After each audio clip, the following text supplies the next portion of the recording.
Les tengo una historia. Cuéntame, Una pa' ver, quiero historia ver. porque este capítulo de podcast quiero basarlo en algo que me llega y que me motiva todos los días para seguir vivo, para respirar y lo que me dio para escribir ese libro. Ya está enamorado. Hágale. Es la historia que más marcó mi vida desde que soy niño. Ojo al dato. Escuchen esto.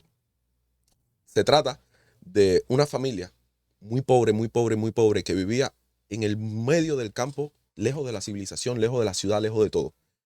Y un muchacho que estaba empezando en la cultura de los monjes, el profesor quería darle las enseñanzas de la cultura monje, de esta cultura budista, para que él aprendiera las leyes de la vida. Y en uno de esos, el profesor, el maestro, lleva al alumno allá al centro del campo a visitar a esa familia. De entrada de los arbustos se esconden y le enseña a que mire qué están haciendo la familia. Se dan cuenta de que esa familia vivía a cuesta de una vaca flaca, fea, desnutrida, pero que les daba todos los días un poquito de leche para poder alimentarse, para poder con esa misma leche hacer algún tipo de negocio, vender y subsistir. Eran una familia de 4 personas, madre, el padre y 2 hijos. Y esta familia vivía a costa de esa vaca, pero vivía al día con tremenda necesidad. Resulta que el monje, para darle la enseñanza, la última enseñanza de vida, para que este muchacho ya estuviera listo para la vida, le dice que tenía que coger la vaquita de esas personas y tirarlas por un barranco para abajo. El muchacho no entendió, se renegó a hacerlo porque decía que la familia iba a morir de hambre si le lanzaba la vaquita. Pues el maestro le dijo, solo hazme caso y haz lo que te digo. El muchacho hizo, esperaron la noche, entraron a la casa, secuestraron la vaquita, la llevaron por un barranco y tiraron la vaquita del barranco para abajo. Ese muchacho empezó a llorar porque vio que las esperanzas, lo único que tenía esa familia para sobrevivir, estaba en la vaquita y la habían desechado. Se fueron, el maestro hizo que se fueran sin darle una explicación ni más. Y ya después que el muchacho empezó a practicar, ya de alguna manera, la cultura budista, al cabo de 4 años regresaron ahí. El maestro lo llevó. Cuando estaban llegando se dieron cuenta de que había ya cultivos, había muchos animales, había no solo una casa, había granja, había una casa grandísima. Y lo primero que pensó el muchacho fue que la familia desgraciadamente tuvo que vender o tuvo que irse de la propiedad y eran otras personas. Se acercan un poco, ven que habían trabajadores, habían personas. La familia estaba ahí todavía, era próspera, eran personas, los mismos hijos ya se estaban haciendo cargo de todo el negocio familiar y todas las cosas. Le da curiosidad y les pregunta de qué manera llegaron ahí, que la última vez que los vio es que tenían una vaquita y vivían en una miseria total.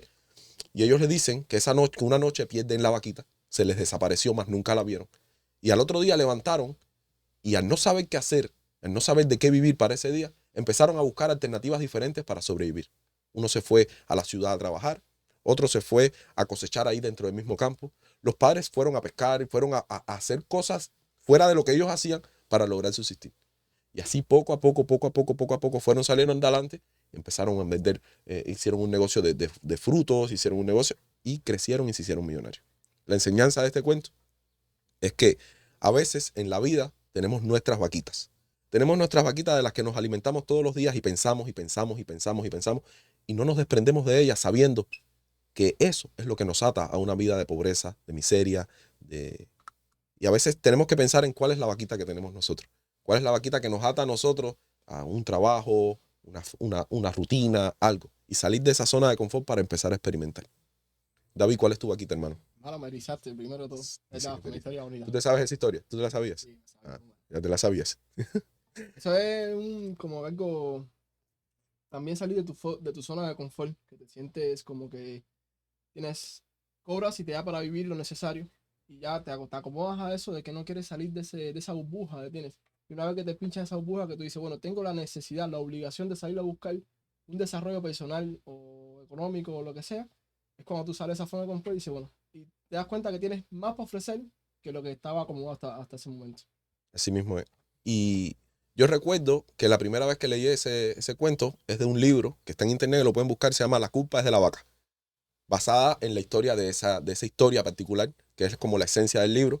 Es un libro de cuentos de superación y eso, que está muy interesante, se lo recomiendo. Y recuerdo que mi primera vivencia de esa historia fue cuando yo era niño. Mi mamá tenía una cafetería de la que vivíamos. Ella me mantenía a mí de esa cafetería, vivíamos de ello.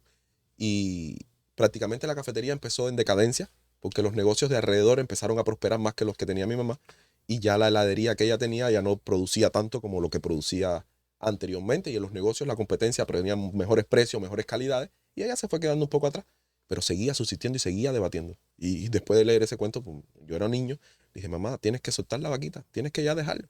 Y evidentemente hubo un punto en que la dejó y empezó a innovar en otras cosas. Ya producía para las cafeterías, ya no ella no hacía la cafetería, ella vendía productos para las cafeterías y todo. Y de alguna manera salimos adelante. Ya ahí en ese momento yo empecé a vender cosas, a inventar.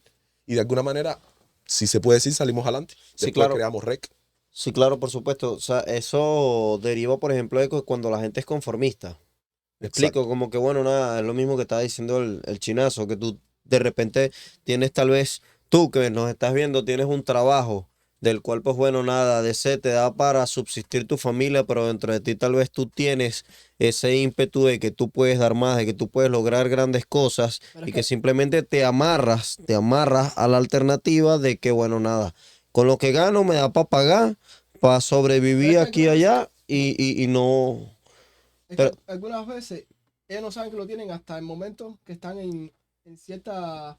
Ya, necesidad o exacto. Que precariedad. ya dicen, ya no tengo más ninguna salida y es cuando saben todo lo que pueden hacer por ellos. Sí, claro, lo que pasa es que también eso deriva del tema del arriesgarse. Me explico, ahí es donde está, yo creo que también la coyuntiva, porque por ejemplo, si tú no tienes tal vez la fuerza de arriesgarte, porque muchas veces uno piensa tantas cosas, hermano.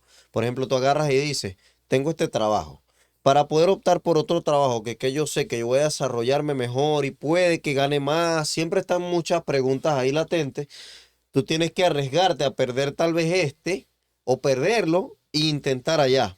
Si me explico, entonces ahí es donde está. Esta es la vaquita de la Así cual mismo. tú subsistes. Entonces tú agarras y dices, no voy a dejar el trabajo, porque si yo dejo el trabajo, ay, ¿de qué alimento yo a mis Exacto. hijos? Eso, ¿Cómo me mantengo? ¿Cómo pago los biles?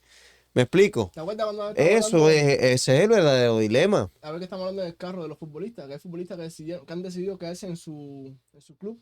Claro. Mira, 30 años, el mismo Marco Correo, ¿cuántos contratos no le han ofrecido fuera del Borussia Dortmund? Contratos millonarios, contratos que van a pagar más. Y a lo mejor es por el miedo de o fracasar en otra liga, o Exacto. no vivir como él vive actualmente en Alemania, tiene miedo a ese Claro. cambio. Y eh, eso es una de las cosas que puede ser. El punto de vista de un futbolista es diferente porque Marco Reo, evidentemente, él ya es millonario. Sí, Él no lo necesita. Pero sí, claro, el superarte, el creer más en ti, en experimentar y probar hasta dónde tú eres capaz de llegar